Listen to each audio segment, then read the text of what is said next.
Hello, everybody, and welcome to FtBCon3, the third Free Thought Blogs online conference. It is 2 p.m. Sunday afternoon, January 25th. You are watching the Introduction to Secular Women Work. We will be taking questions for this panel. We'll take those at the Fringula chat room. In order to get there, go to ftbcon.org. Over on the right-hand side of the page, you will see important links. The Fringula chat room is definitely one of those important links for this. And with that, we will go ahead and get started. Hi, I'm Stephanie Zvan. I blog at Almost Diamonds on the Free Thought Blogs Network, but I am also the Associate President of Minnesota Atheists, and I have been part of the committee running our conferences for the last 2 years. We noticed something a couple of years ago, which was that it was really, really easy to come up with a slate of speakers for our own conferences that was almost 100% female.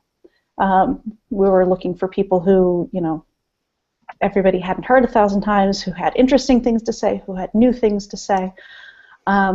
And we almost accidentally ended up with 100% female slate. And we decided that that was maybe something that we wanted to save until we could do that deliberately. At the same time, I have been watching with interest for the last several years as the Secular Student Alliance and Center for Inquiry have been putting on leadership conferences with just packed full of great information for people on how to get things done as an activist. Those are largely geared toward running groups, but that's certainly not my only interest in this. If you've been watching FtBCon, if you've been following that for the last couple of years, you will notice that I have been largely putting together panels of really kind of geeky topics in terms of getting things done. That's the kind of thing that I like to do. So this year, when we found out that Center for Inquiry was not going to put on their Women in Secularism conference this year, it will be coming back in 2016, but they're having another big conference this summer. 2 within a month of each other is ridiculous, even for an organization that size. But when we found out they weren't going to be having it, I went to my board and I said, I'd like to do that all-female leader or speaker conference, and I would also like to do it with an activist bent because I think there's an opportunity for that and there's some interest for that. And they said, huh, okay. And then I went to Monette, and Monette, I'm going to turn it over to you to introduce yourself and tell me why you didn't laugh in my face when I came to you and said, I want to put on an all-female conference aimed at activists. I definitely laughed in your face. I said, hell yeah! I'm Monette Richards. I'm on the board of directors of Secular Woman, and I am also president of CFI Northeast Ohio, our local chapter of CFI here. Been involved in the movement for, well, since the Women in Secularism won, basically. I went to that and went, yeah, this is what we need to be doing. I've been to a few conferences since then, and at each one, as much as the presentations are always wonderfully done, lots of information, really good stuff, I always felt that we could be doing more. I find more, for me, behind the scenes and going around when the presentation's happening. I find more talking to people in the dealer room or in the hallways and stuff. So I was hoping that we could do something a little bit more practical, a little bit more hands-on. And I had actually, parallel to Stephanie, I had been talking to people about there has to be a way that we could do something that's more practical, that people walk away with a lot more. And she came to me and said, I have this idea for a conference. And I'm like, yeah, let's do it. So here we are, and I'm really excited about this.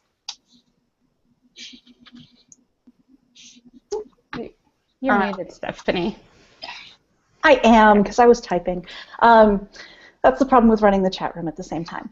I will also point out that Monette was the person who really, really wanted to do a full day of workshops, and we did kind of have to talk her down from that because that would be absolutely exhausting. But we did that. All of them. So Monette and I and a bunch of other interested activists had a planning session at FtBCon this year. And then as soon as I got home from that, actually, I might not have waited. I might have done it in the car on the way home.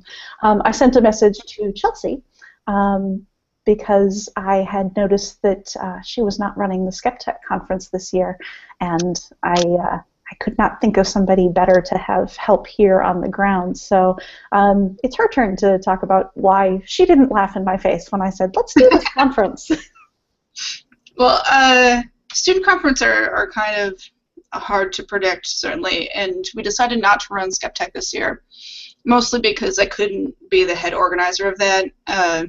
You know, every year, especially with student conferences, the people that are involved or are not involved can change dramatically. And so I was going to run FtBCon. Stephanie approached me, and suddenly I actually had time, which is weird.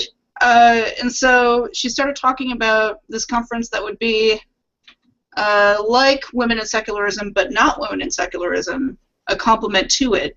And that's when I started getting very excited because I had time and something was awesome was on the rise. And when she called it her secret project, then I was like, well, now I have to be in. Those are magic words.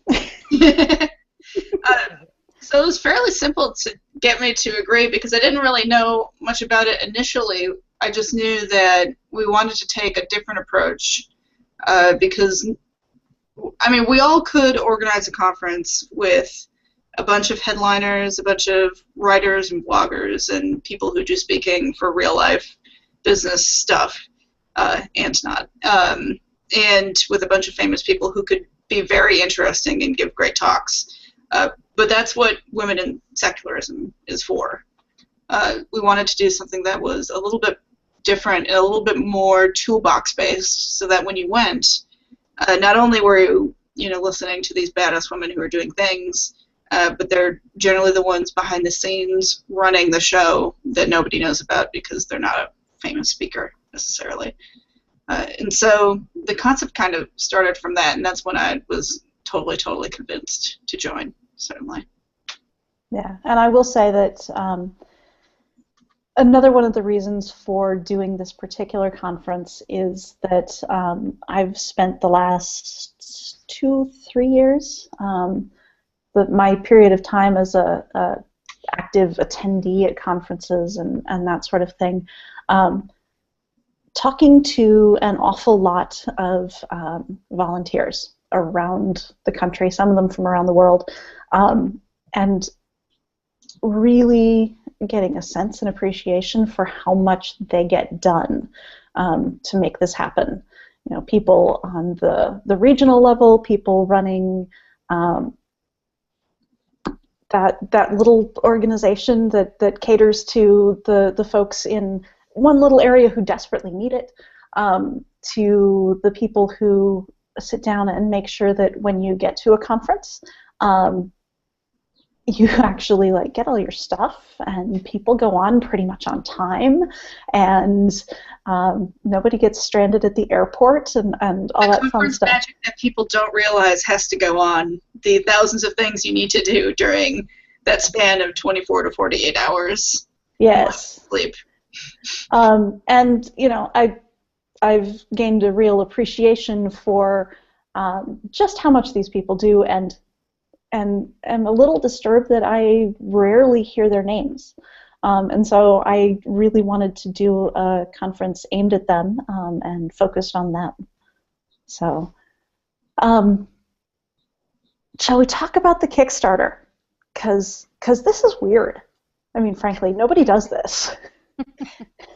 Well, it's a new concept. I mean, relatively new to begin with, but yeah, I think it's, you know, it's not like we have an established group of donors going into this. This is something that 3 separate groups are working on and hosting. So trying to crowdfund the thing from the beginning, I think, is going to help out a lot on making it such a great conference. I mean, we could do as much as we get money for, you know? Right. And, you know, for Minnesota Atheists, we've only put on a one-day conference before. Right. And frankly, the tickets for that, with meals at least, have been pretty close to the price that we're offering for these tickets on the Kickstarter. So we are very much relying on not so much fundraising, but knowing that the interest is there, knowing that enough people want to attend to pay for this, and that sort of thing, in order to plan really the best conference we can. Chelsea, you guys have done more fundraising for your conferences than we have, but your model has been very different. Right. Well, and SkipTech was always able to exist independent upon, or marginally more independent of the movements that we were catering to, simply because we have university money. And as long as we do good work and people show up, that university money would always be there. With Kickstarter, I mean, it's good because it reveals how much is actually going into a conference to the attendees, which I think is useful. And I've seen a lot of other projects do, you know, similar-ish things, but not so much in the secular movement, because it's very much funded by either a lot of private backers that people don't know about, or via organizations that funnel private backers, if that makes any sense. In that sense, it's very good at raising money, but you can also be kind of changed to certain organizations, which, I mean, is kind of a non-profit work in a nutshell. But I think getting some independence from Kickstarter will be very, very useful. Or at least I think so. Yeah, I agree. And not to say that my colleagues at Minnesota Atheists are anything other than wonderful, but you know, every time we do something, because we are, and we're big for a regional organization, but we are small in budget and compared to the organizations that usually put on a conference of this size.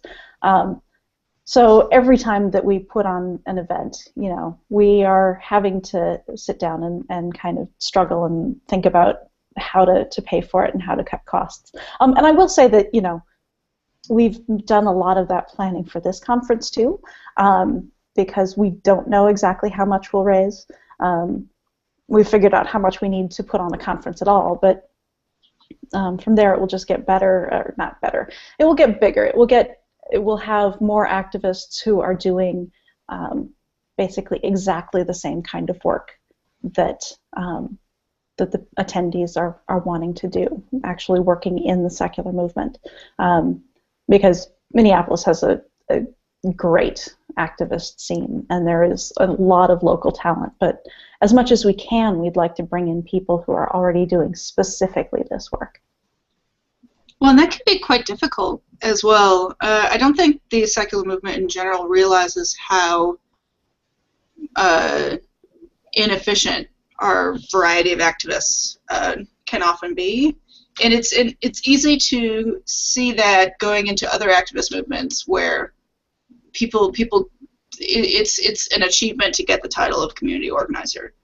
You're allowed to be a specialist in that way, and people recognize that that is a kind of talent that you need to specifically learn and cater to, and it means something when it comes to the kind of movement that you're running.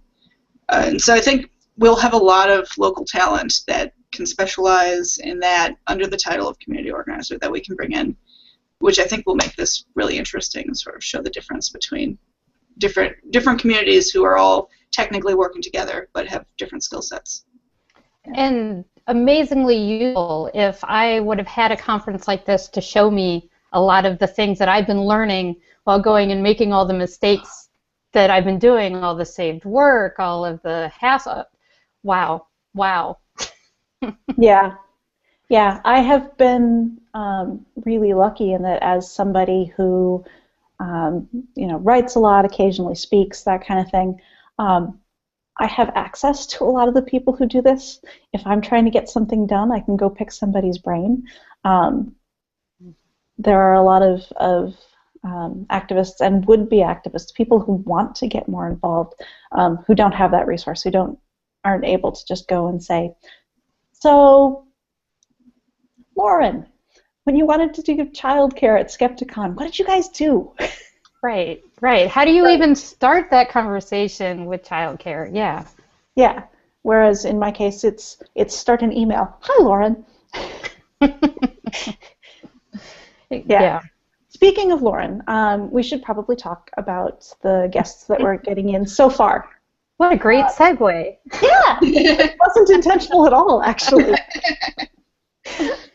But it's there. I'm going to grab it and run with it. So at this point, we've started small, and by small, I mean a relatively small number of people who we want to bring in from outside the Twin Cities. And we have started with Lauren Lane, who's been an FtBCon participant for actually I think all 3 years, but really what she's known for, it's not FtBCon, no, really. She's the co-founder of FtBCon and the current organizer, and she has been running a kick-ass conference that has grown amazingly in basically no time, and with very little in terms of consistent, being able to rely on consistent funding from year to year. She's grown it. She's done amazing things. She's inspired other amazing people to come work with her, and so she'll be coming and somewhere she's preening right now. I can tell, but really well. Somebody want to take another one of our guests? Oh, I'll take Desiree Schell because I don't think I've met the third guest at this time. So Desiree Schell is the host of Signs for the People, which is like Canadian NPR. It's an amazing show. If you guys like podcasts, definitely get into that. She's also just a badass union organizer. Skeptech has been trying to get her for I don't know how many, all the time that Skeptech has existed, I think. Last time she wasn't allowed out of the country because of her union organizing, because she didn't think that she would, she had to be where she was and possibly not allowed to get back. And I mean, that's just kind of indicative of the quality of her organizing, really. She's part of one of the largest unions, I believe, in Canada, and they had never really organized before. They just kind of had existed. And so she led the charge. Now that the Canadian government is becoming a little bit more conservative, to functionally get them to activate, and was doing that. And so she is definitely amazing. And I'm going to suggest that a lot of our viewers probably know who she is, because she has done a bunch of workshops on how to be a better activist, both in skeptic circles and actually I think pretty much any time somebody tries to put on a leadership conference where they're actually trying to teach somebody, she's top of their list to invite. Yeah. Yeah.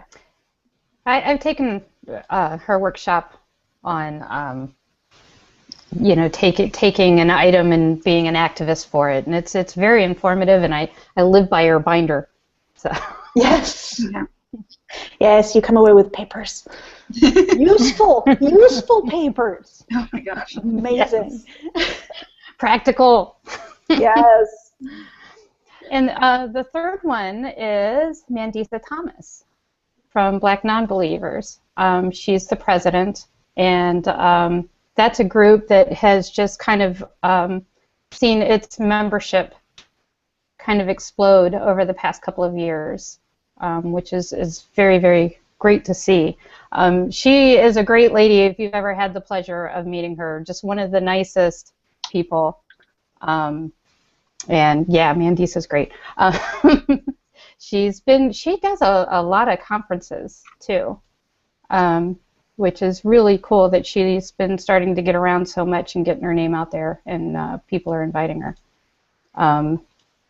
But yeah, she was the founder of Black Nonbelievers, in fact, not just the president. Yeah, and one of the reasons that we particularly wanted her is that so much more in the atheist communities and humanist communities or movements than skeptic, but we are really at this point organizing around communities, and particularly local communities, and that's because they offer things that we need in and of themselves, but it's also because with a community in place, you know who the people near you are who are trying to get the same things done that you are. So it's kind of a twofer on the activism side. By the way, I just want everybody to know that in the chat room, Jason Tebow has offered that if the Kickstarter gets to $50,000 funded, he will wear a costume.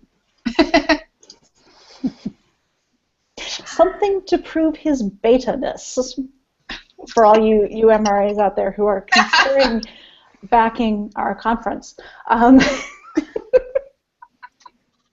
And possibly with a name tag that says Mangina, I believe, was yes. mentioned in there as well.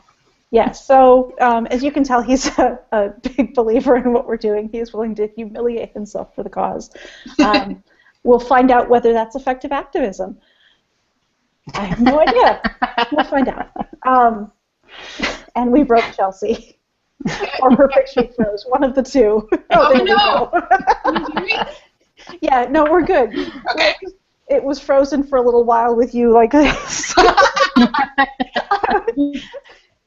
I wasn't sure that you hadn't just decided you were done.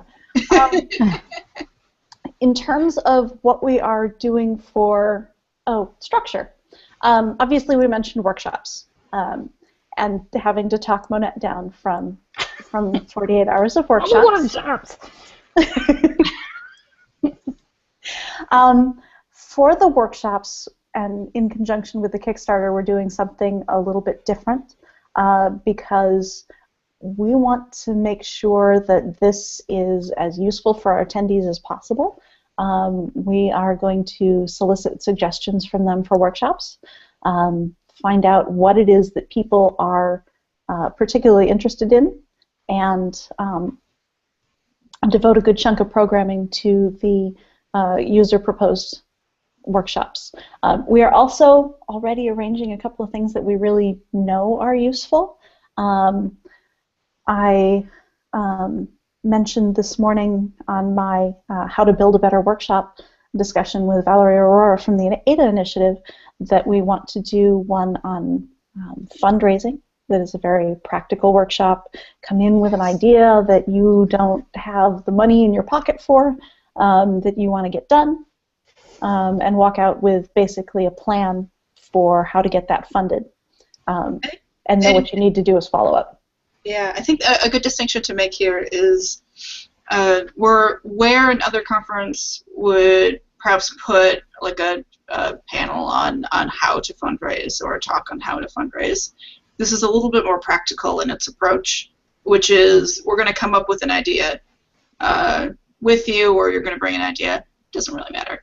And we're actually going to come up with a plan that's tailored to you so that you can go out and do these things. So let's take these concepts that we're always talking about and actually apply them in like a couple of case studies, and the case study is you.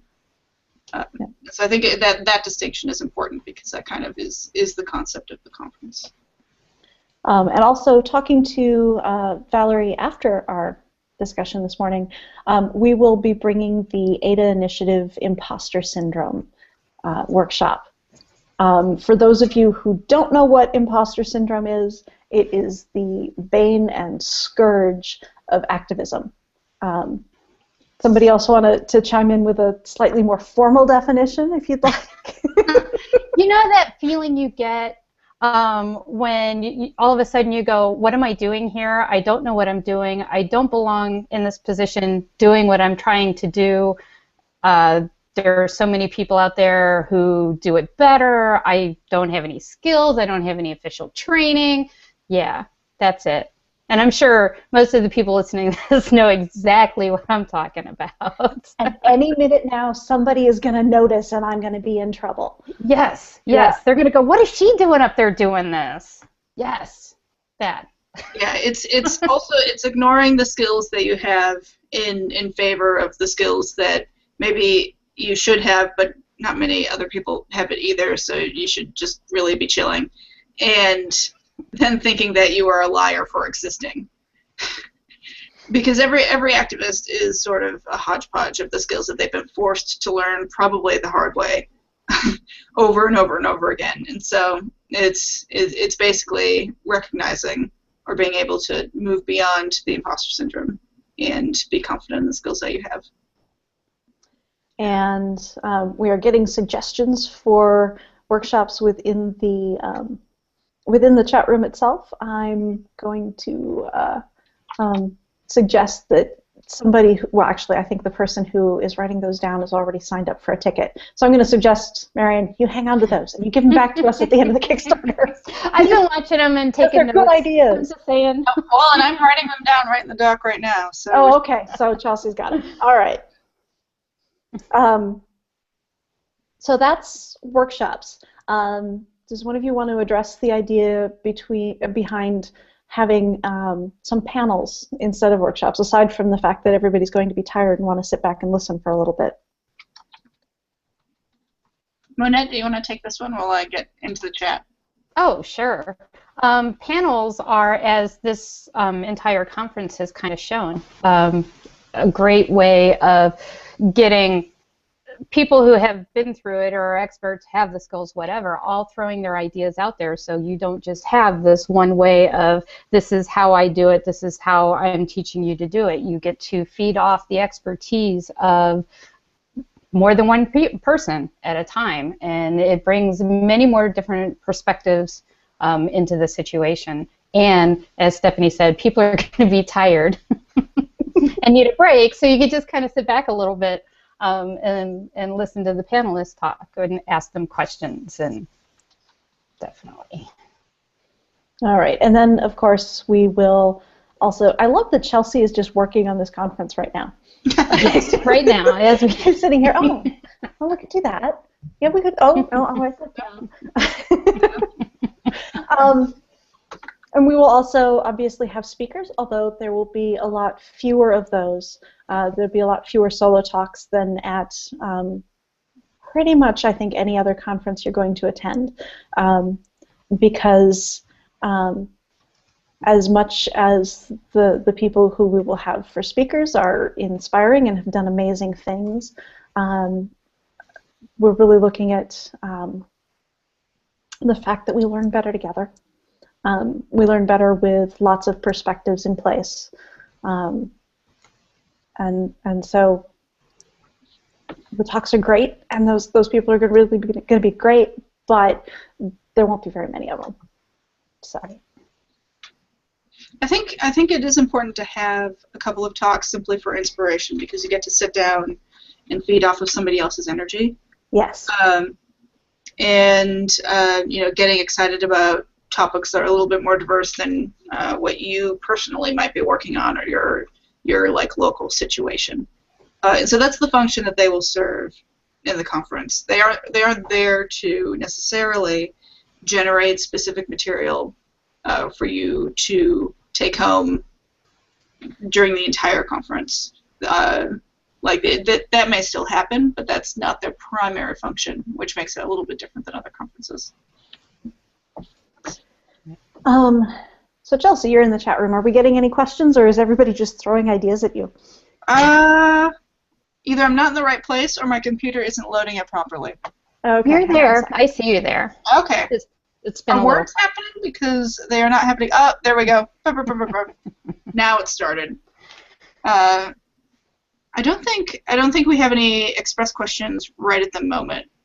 Okay. I will then, if you guys are comfortable, cover some of the ones that we've been getting with the Kickstarter. First off, can I volunteer? Yes. Yes. Please. We certainly can. We won't be arranging most of those details until the Kickstarter is over and funded. It is at this point about 35% funded with 25 days to go. So I think we'll get there, but you don't want to know how much work goes into pre-planning a conference before you can do a Kickstarter to fund it at many very possible levels. So while the Kickstarter is running, we're running the Kickstarter for the most part. But yes, we're definitely looking for volunteers. Drop us a note. Drop any of us a note. We have good planning documents. We'll get you all in there, and we have thank you to the people who have already volunteered and offered to do very And if you specific want to things. volunteer, I mean, you can email any of us individually, assuming you know our emails, but the Secular Women Work email is just secularwomenwork@gmail.com. I'll add this to the chat as well. So that's that, because some people were already volunteering in the chat. So. Yeah. Another question that we've gotten, are we going to have reduced price and or free tickets? And yes, we will. We have not put all of the tickets that our venue allows us to have out on the Kickstarter yet. We put basically out there what we figure we need to have to fund the conference, but no, we've definitely held aside a significant block of tickets for this. Again, of course, that depends on funding. If we raise a lot of funding, we'd like to do travel grants as well. So there will be more information about that after the Kickstarter funds. Hang on, follow us on Twitter, send us an email if you want to hear about it when it happens, that sort of thing. Yeah. Other questions? Right. Do you have to be a woman to come? No. Nope, nope, nope, nope, nope. And this was a question that Women in Secularism got, and there were a bunch of people after its first year who said, oh, I would have gone to that, but I thought it was only for women. No, we are celebrating the expertise of women, as well as genderqueer speakers. We're not policing gender for this. We're simply working to highlight people who are not generally highlighted for what they do, particularly in terms of volunteer work. But no, everybody is welcome to come, and in fact, we want a diverse audience. As I said earlier, we learn better in groups, and frankly, we learn better in diverse groups. So. Yeah. If you don't have a diverse group, then you don't have necessarily a diverse approach to topics. And so if your community is not diverse, it is weak. And so that's the approach that we are taking here. Yeah. And frankly, you know, a lot of the upset that has happened in the last few years in the movement could be avoided if people were working with more diverse groups in the planning stages to start with. So, no, we definitely want a diverse audience for this. I hate calling it audience. It's really what? Participants for this? Participants. Yes. Okay. All right, folks, if you're coming to this conference, you're participants. Yes. Yes. We expect participation. Yes. It is important to say, I mean, if you want to go to a conference where you can sort of be a fly on the wall and sit back and watch people work, it's totally going to be possible to do that too. I mean, that will be sort of scheduled into the workshops themselves. So if you come to a workshop and you're like, I don't have any ideas for an event, but I just kind of want to see how other people work on their events, that's totally cool too. Yeah, there will be no, you know, pulling people out for shaming or anything like that. You can learn at any level at this point. Don't think that you have to be a community organizer or have necessarily something that you want to do in order to go. One of the functions of this conference is to think through how to generate material, things like that. You don't need to talk to people if you don't want to. I mean, you should. I mean, it's good. Like, if you want to talk to people, there'll be lots of opportunities. I think it's a conference. Definitely. But if you want to hide, you can hide. That's fine. Everybody's good. Yeah. We are also, planning things for folks who are not good with groups. We're going to try and have, as SkepTech had, because it was very successful there, a quiet space if you need time to. If this sounds like a really intense schedule and you might need a little time, that's fine. We'll work to accommodate that. We're also working to make or be able to make significant other accommodations for people who need them.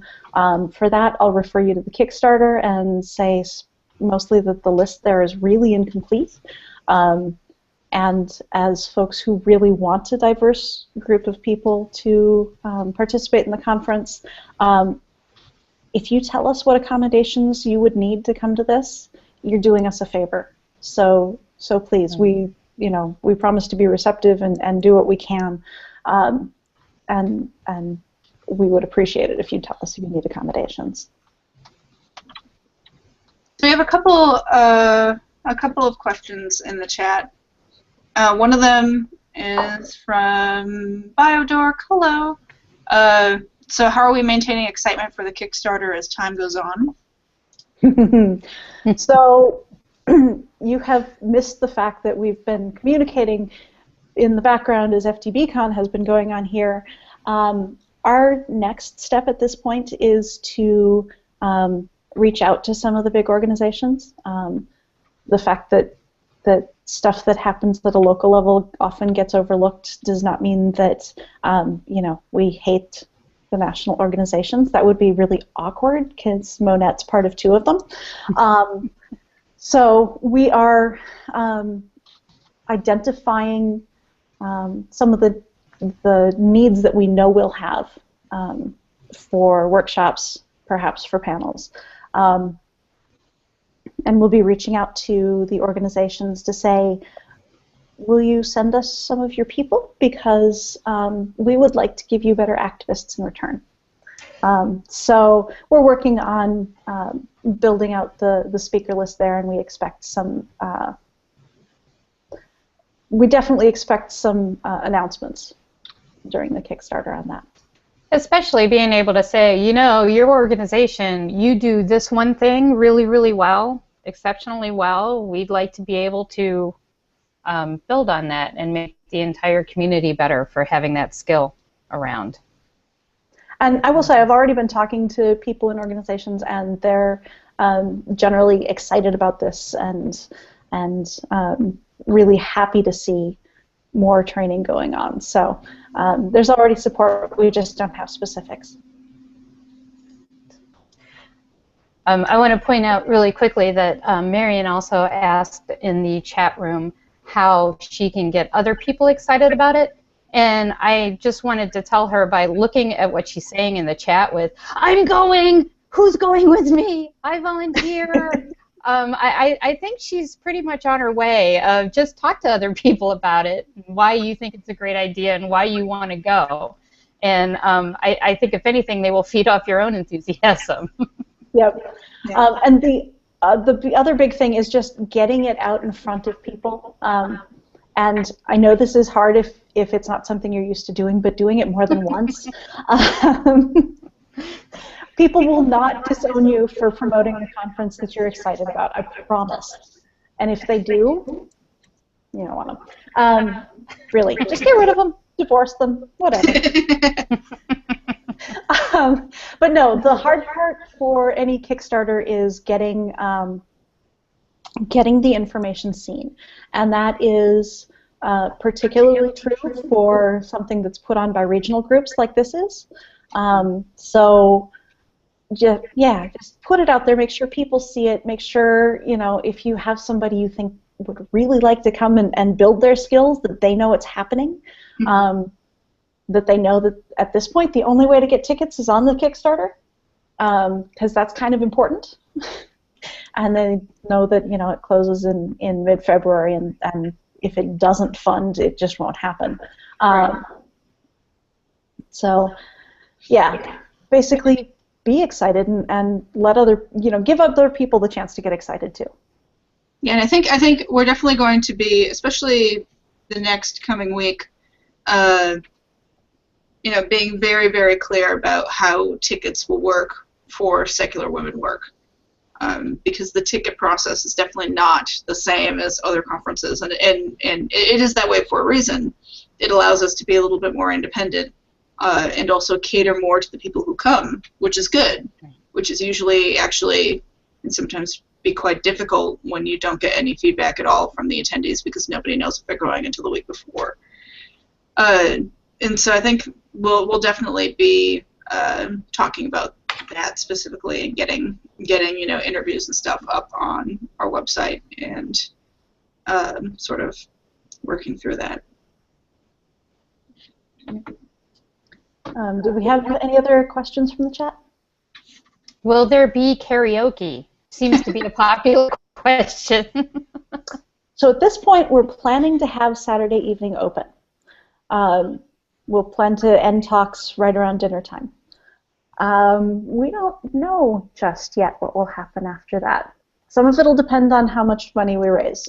But, you know, if we don't do a big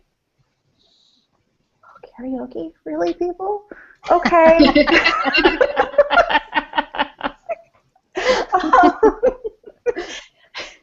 Yeah, if we don't do a big group event together, we will certainly find things in the area that people want to do. And this is, I mean, we're having this on campus, so there is not a shortage of weekend evening things. So. Right, and it's actually in a fairly dynamic section of the city. It's actually called the West Bank of Minneapolis, which is not a reference to other West Banks, but is sort of a really very active nightlife kind of section of the city. And so, assuming that we raise enough money, there are definitely many, many options to have receptions in cool places. But yes, doing things together and having chances to talk and having chances to have fun together is definitely part of this conference, because a big chunk of what you're going to walk away with is people you know now who are interested in doing the same kinds of things you are. Mm-hmm. Building a better network. Yes. Networking is not a dirty word. No, definitely not. No, as you said, having the people that you can just start the email to with, "Hi, I need this information. I know you have it," is a huge part of just not repeating work, not reinventing the wheel. So. Yeah. Let's see. We do have another question in the chat about if the topics will be focused on activism specifically or on other stuff such as science, etc. They say, will there be informative things like science, etc.? And brother, I'm like, activism is informative. So, but that's the question. Yeah, in terms of being informed about science, I can see that you know, there are some topics, particularly psychology topics, maybe some sociology topics that might be useful. But it's really going to be mostly activism focused.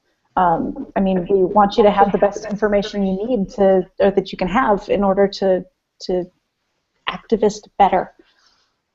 I actually went to everybody as I was going with this, and you know, help me help people activist better. Yes. So that's the driving force behind this. I think a distinction is, let's say if you went to FtBCon, another gigantic skeptic atheist conference, you might have a panel or a talk about how black holes are so cool. That isn't going to be this conference. You might have a talk about, or panel or workshop on, okay, so you're into STEM activism, but how can you actually do STEM activism? You can be excited about science, but how do you translate that into, this is a physical event that I'm running about STEM activism, or this is a project where I'm actually making a difference in my local community for STEM activism. That would be the distinction. Right. Or, you know, how do I work with local school boards to make sure that science education doesn't get watered down, Right. gets presented with the best science that we have? How do I talk to national organizations or government organizations creating regulations or deciding to do funding? You know, those are the kinds of things that you'll come away with, not specific information on a scientific topic. Right. Right. Yeah. How can we create programs that are more encouraging to getting women in the schools, staying in the schools, perhaps? Right. What steps would we need to take to start that? Yeah. Yeah, I mean, and that's really why we made the conference primarily workshop-based. I mean, this is kind of intrinsic to that approach, so that we can functionally take the things that we're excited about and translate them ourselves into basically these awesome events that have an impact without having to email 15 different people about how to run this event because we have no idea. Right. Oh, yeah. I mean, if you wanted to find out how to start a local group where, you know, you had scientists come and talk to you about various things, we're all there. In fact, I have some ideas, but, you know, we're all about helping you find other resources, but those won't be the resources we'll give you. All right. Anything else in the chat room? Let's see, somebody made a good suggestion of a panel on how to work with local politics. Yes. Sorry. Oh my God. I'm so big on the local politics. Because, I mean, any activist situation that you're walking into, you generally have to do it with other people, and other people generally are associated with other local organizations, and they have a history that probably goes back 10 or 15 years that you don't know about. And so X cannot work with Y, otherwise there'll be shouting matches, but Y can work with Z, who will work with X sometimes, but only if they're taken out for dinner every third month on a Thursday. Just... yeah, there it goes. So yeah, there's that, although I was thinking more in terms of local politics at the government level. Yeah. And we will definitely be aiming at some of that. I will say I'm talking to a legislative assistant and a legislator, and would like to have them there because nobody's going to tell you how to approach them better than the people you're actually approaching. So, and they'll have all the information on how this stuff really works. I will say I saw somebody in the chat room mention Amanda Knief, and I would love to have her there. We made the mistake of scheduling this, in terms of having her there, scheduling this opposite the American Atheists Regional Conference in Puerto Rico, so unfortunately she won't be able to be there. She's too busy being an activist, but unfortunately... Yes! That's the problem with activism. You're so busy. You're so busy. Yeah. But if we traded to get Amanda Knief, then we'd lose also a bunch of people, and it's just... Yeah. That's how organizing is. So, and otherwise, perfect. And it's not as though we are actually short on people with that expertise. They just haven't all written the book. So, yeah. There are a not so shocking number of very, very good women activists who are always in the background but never in the foreground, despite running the movement. Yeah. So. Yep. Yeah, I would say actually, just really quickly to touch on that note, as much as we have our leaders in the movement and are credited for making all these great things happen, it is the volunteers and the people doing the work on the ground level that shift. all of that work that makes the things happen. Yeah. Really. Oh, I'm also going to Nobody. point out that, yeah, our nobodies here, like Monette, you've run a secular lobbying day for the last, is it 3 years now? 3 years, yeah. 3 years, yeah. Just had our last one last week. It's awesome. Yep. Yeah. So there is definitely expertise to be had. And we're really approaching time. We should be wrapping up. Anybody here want to have any last minute things to say? Otherwise, I will point to Chelsea, who has all of the links in front of her, because she always does, to tell people where to find information. Okay. Other than, okay, I have the last word because I'm super excited about this. This is going to be really, really exciting, and I'm glad that it is designed to be a complement to women in secularism. Hoping that what's the deal with that? Coming back in 2016. Coming back in 2016. And so it's definitely not an attempt to compete with the market so much as the people who like women in secularism would also like this conference, but it's very, very different conference. So yeah. But I can, if any one of you want to say a quick last word, I can get to links after that. I've been talking. Go ahead, Monette. Oh, I am just so super hyped about this, and I really, really, really hope we can make it a thing, because it, as I mentioned earlier, the more people that we can get working on each other's expertise, the better the community overall ends up being, and the more we accomplish. So, yeah, let's get on this and fund all the things and have all the workshops. Activist better. Yes. Okay, that's really all I have to say. So with that, I'll turn it over to Chelsea for our last links. Okay, I'll just give a couple of bits of places to go and information if you are interested in the conference still or now. We have, our website is just secularwomenwork.org. It's below my title currently. And the proposed date that is relatively solid at this point, because in order to run a Kickstarter, you should probably know, is August 21st through the 23rd of the year 2015 in Minneapolis, Minnesota. Our email is secularwomenwork@gmail.com, very simple, and then you can find us on Twitter at SECWomenWork. And so I think that's basically it. I think the hotel is the Courtyard Minneapolis, downtown. It's a Marriott. It's pretty good. Pretty solid. We're working on a block for that. So. Yeah. All right. And there's a bunch more information at the Kickstarter. There's a reason we're putting a bunch of information at the Kickstarter at the moment, so check it out there.